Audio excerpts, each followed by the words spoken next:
अस्सलाम वालेकुम, कैसे हैं आप? उम्मीद है सब ठीक-ठाक होंगे, खैरियत से होंगे। आज हम लेवल 5 का लेसन नंबर 2 सीखेंगे। बहुत खूबसूरत, बड़ा मज़ेदार लेसन है। मैं अक्सर कहता हूँ कि जैसे हम लेवल 4-5 में एंटर होते हैं, नो डाउट लैंग्वेज थोड़ी मुश्किल हो जाती है, लेकिन हमें लैंग्वेज के साथ-साथ यहाँ बहुत अच्छा कंटेंट पढ़ने को मिलता है, बड़ी अच्छी बातें सीखने को मिलती हैं। तो ये लेसन सीखने के बाद आप कमेंट सेक्शन में ज़रूर बताइएगा कि इस लेसन में आपने क्या अच्छा सीखा, क्या चीज़ आपको सबसे ज़्यादा इसमें इंस्पायर करने वाली नज़र आई? तो और साथ में अपने सजेशन भी दीजिएगा ताकि मैं अगले लेसन्स को बेहतर बना सकूँ। हम टाइटल की तरफ चलते हैं। इस लेसन का जो टाइटल है वो है लिउ छुआन याओ शि गे फुमु, यानी कि leaving a bunch of keys to parents, to our parents. अपने पेरेंट्स को चाबियों का गुच्छा देना। हम लेसन के अंदर देखेंगे कि किस चीज़ की चाबियाँ देने की बात हो रही है। स्टार्ट करते हैं। लिखा है फुमु ई पेज़ चू ज़े नोंगचुन लाओजा, कि जो मेरे पेरेंट्स हैं उन्होंने सारी ज़िंदगी गाँव वाले पुराने घर में गुज़ारी। तो लाओहू दा कांछिंग, पुराने घर के साथ उनकी अटैचमेंट ऐसी थी, जो शांग मीतवा नायगा हाइज़ तुई मूछिन इयांग, जैसे एक दूध पीते बच्चे की अपनी माँ के साथ होती है। यानी पुराने घर की वो समझा रहा है कि पुराने घर के साथ उनकी अटैचमेंट ऐसी थी, जैसी एक छोटा बच्चा दूध पीता बच्चा उसकी अपनी माँ के साथ अटैचमेंट होती है। इन्स छांगनियन इलाय, इसलिए इतने बरस गुज़रने के बाद भी इलाय का मतलब होता है सिंस, यानी सिंस सो मैनी ईयर्स फुमु हन शाओ ली खाए लाहू, पेरेंट्स बहुत कम ही अपने घर से दूर जाके रहते थे, दूर गए। 尽管姥姥、舅舅和姑姑都在城里，बावजूद इसके कि नानी, मामू और पुप्पो शहर में रहते थे, फुमू ये坚决不在城里住, पेरेंट्स का फिर भी यही मुसम्मम एक इरादा था कि वो सिटी में नहीं रहेंगे, सिटी में शिफ्ट नहीं होंगे। ये नीचे तस्वीर भी दी गई है, शायद ये इतना ये प्यारा और सादा सा घर है जहाँ पे बर्फ़बारी है। तो ज़ाहिर है ऐसे माहौल से जो उनकी अटैचमेंट है, वो कभी नहीं चाहेंगे कि वो अपना घर छोड़ें। 去年在我和妻子的努力下， पिछले बरस मेरी और मेरी बीवी की मेहनत के साथ, 我们终于用打工挣的钱, हमने आखिरकार मेहनत मजदूरी से कमाए हुए पैसों से 在县里买来一套新房, काउंटी के अंदर एक नया घर ख़रीद लिया। न्यू वर्ड्स को मैंने यहाँ आपकी आसानी के लिए हाईलाइट किया हुआ है, ताकि जब न्यू वर्ड पे आएँ आपको पता होना चाहिए कि इस पे आपने फ़ोकस करना है, इसका मीनिंग आपको ज़रूर आना चाहिए। 新房装修完, नया घर तैयार होने के बाद, यानी जो डेकोरेशन वगैरह होती है वो कंप्लीट होने के बाद, 父母第一次走进新房时, पेरेंट्स जब पहली दफ़ा नए घर में दाखिल हुए, 高兴得不得了, खुशी से उनकी इंतहा नहीं थी। 不得了 एक्सट्रीमली, 高兴得不得了 यानी खुशी से उनकी इंतहा नहीं थी। 妻子提出留一串钥匙给父母, बीवी ने ये आइडिया दिया कि एक चाबियों का गुच्छा पेरेंट्स को दे देते हैं। 可他们拒绝了, लेकिन उन्होंने मना कर दिया, यानी पेरेंट्स ने चाबियां लेने से इनकार कर दिया। 那天父亲喝醉了, उस दिन जो फादर हैं वो ज़्यादा पी के वो टुन्न हो गए। 当他醒时, जब वो बेदार हुए, होश में आए, 天色已晚, ऑलरेडी अंधेरा हो चुका था, यानी रात हो चुकी थी। 我和妻子强烈留父母在新房住一夜, मैंने और बीवी ने बहुत ज़ोर लगाया पेरेंट्स को मनाने पे कि वो रात रुक जाएं। 第二天再回, और अगले दिन वापस चले जाएं। 但他们仍坚持坐上了最后一趟回老家的车, लेकिन फिर भी वो अपनी बात पर पक्के रहे और आबाई घर जाने वाली आखिरी बस के ऊपर बैठ के वो वापस चले गए। इस पिक्चर में कुछ शायद जहाँ पे उन्होंने नया घर लिया हुआ है उसका मंजर पेश कर रहे हैं।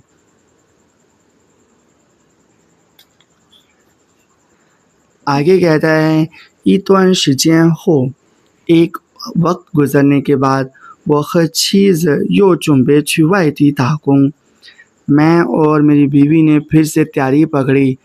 आउट ऑफ सिटी काम करने के लिए जाने के लिए 新房只能上锁控制 锁का मतलब होता है लॉक लगाना तो कहता है कि नए घर को सिर्फ हम यही कर सकते हैं कि लॉक करके खाली छोड़ देते लिन सो ना थे जब हम जाने लगे थे जिस दिन हमने जाना था फू छिन सुंग लाओ चा कहलाए सुंग वमन जो फादर हैं वो आबाई घर से आए हमें सी ऑफ करने के लिए 父亲悄悄把我拉到一边说 फादर ने खामोशी के साथ मुझे एक तरफ खींच के बोला 悄悄 होता है क्वाइटली सीक्रेटली 你妈说了 तुम्हारी मामा ने कहा है 你还是留一串新房的钥匙给我们 कि तुम नए घर की चाबियों का एक गुच्छा हमें दे ही दो 要是我和你妈什么时候想来了 अगर मैं और तुम्हारी अम्मी का किसी भी टाइम दिल करे आने का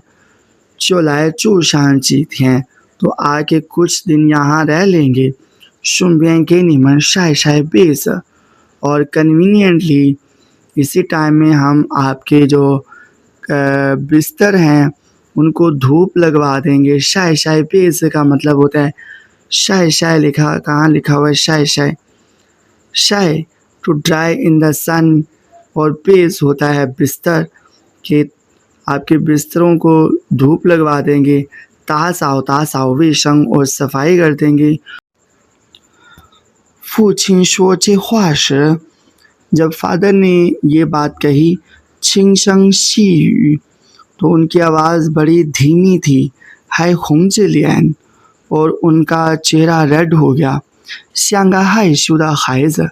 ऐसे जैसे एक शर्मीला बच्चा होता है 转眼又是半年 इसका मतलब है कि पलक आंख झपकते ही फिर से 6 माह गुजर गया आधा साल गुजर गया 我们回家时是一个深冬的夜里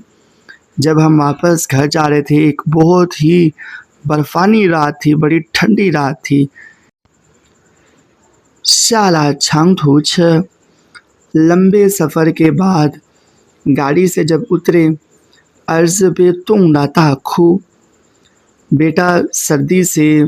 रो रहा था 我和妻子想象着打开家门满是灰尘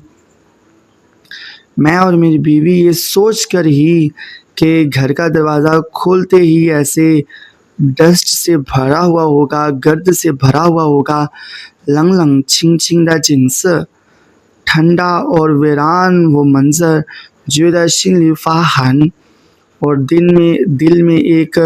सर्द एहसासात हो रहे थे यानी कि आप ज़रा इमेजिन करें कि 6 माह बाद आप घर जा रहे हैं तो आप सोचते हैं कि जैसे ही घर का दरवाज़ा खोलेंगे तो गर्द ही गर्द डस्ट ही डस्ट होगी हर तरफ से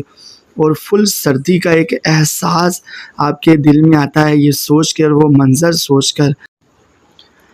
来到楼下 जब वो बिल्डिंग के नीचे पहुंचते हैं थाए थो ई खान सर उठा के जैसे ही देखते हैं 却发现自家亮着灯光 वो डिस्कवर करते हैं उनको पता चलता है कि अपने घर की तो लाइट चल रही है 上了楼开门的竟是微笑着的父母 जैसे वो ऊपर जाते हैं तो अनएक्सपेक्टेडली दरवाज़ा खोलते हैं उनके पेरेंट्स एक स्माइल के साथ जो कि उन्होंने सोचा भी नहीं होता जिंग का मतलब जिंग रान का जिंग है इसका मतलब होता है अनएक्सपेक्टेडली 温暖的气息立刻扑面而来 खुशगवार गर्म हवा के झोंके फ़ौरन से आते हैं 室内打扫得干干净净 कमरे की बिल अच्छे तरीके से सफाई हुई होती है 暖气开着 गर्म हवा यानी जो गीज़र वगैरह है वो चल रहा होता है 水以温热 पानी नॉर्मल टेम्परेचर पे होता है ऐसा नहीं है कि जैसे बर्फ़ जमी हुई तब पानी तो बहुत ठंडा होता है ऐसा नहीं था पानी भी गर्म हुआ था 卧室床上的被子已铺好 बेडरूम के बेड के ऊपर बिस्तर वगैरह वो बिछे हुए थे। 厨房里飘来阵阵饭菜香 और किचन में से खानों की खुशबू के झोंके आ रहे थे। 父亲说 फादर ने बताया 你妈昨天接到电话 तुम्हारी अम्मी ने कल कॉल रिसीव की 知道你们今晚回来 और जब उनको पता लगा कि आज रात आप वापस आ रहे हैं 今天来新房忙了一天了 तो आज दिन भर नए घर में बिजी रही इन कामों में। 原来父母要我留下串钥匙 अब उसे इस बात का पता चलता है कि पेरेंट्स ने जो चाबियों का गुच्छा रखा था 只是为了让我们回来时 वो सिर्फ इसलिए था कि जब हम वापस आए 能立刻感受到家的温暖 वो इसलिए था कि हम फौरन से घर की जो आरामदेह फीलिंग है उसको महसूस कर सके। वनवान होता है एक आरामदेह टेम्परेचर, आरामदेह सुकून वाली जगह। वो पीस ईस्वान मेरी नाक में दर्द हुआ लियूशाला ले मतलब और उसके आंसू बहने लग गए। मतलब कि इमोशनली ये बात का जब उसे एहसास हुआ तो इमोशनली जो हमारे आंसू बहने लग जाते हैं और आंसू बहने से पहले जो नोज़ की फीलिंग होती है वो बता रहे हैं। वो पीस ईस्वान कि मेरी नोज़ में दर्द हुआ और मेरे आंसू बहने लग गए। तो आप काइंडली जहाँ पे ज़रूरत हो वहाँ पे स्टॉप करके साथ साथ वोकैबुलरी को देखें, लेसन को अच्छे तरीके से समझें। लैंग्वेज तो आपने सीखनी है, साथ में जहाँ पे जो मैसेजेस कन्वे किए गए हैं इस लेसन के अंदर उसको समझने की कोशिश कीजिए और कमेंट सेक्शन में प्लीज़ ज़रूर बताइएगा। वीडियो लेसन आपको अच्छा लगा हो तो सपोर्ट कीजिएगा, अपनी दुआ में याद रखिएगा। अल्लाह हाफ़िज़।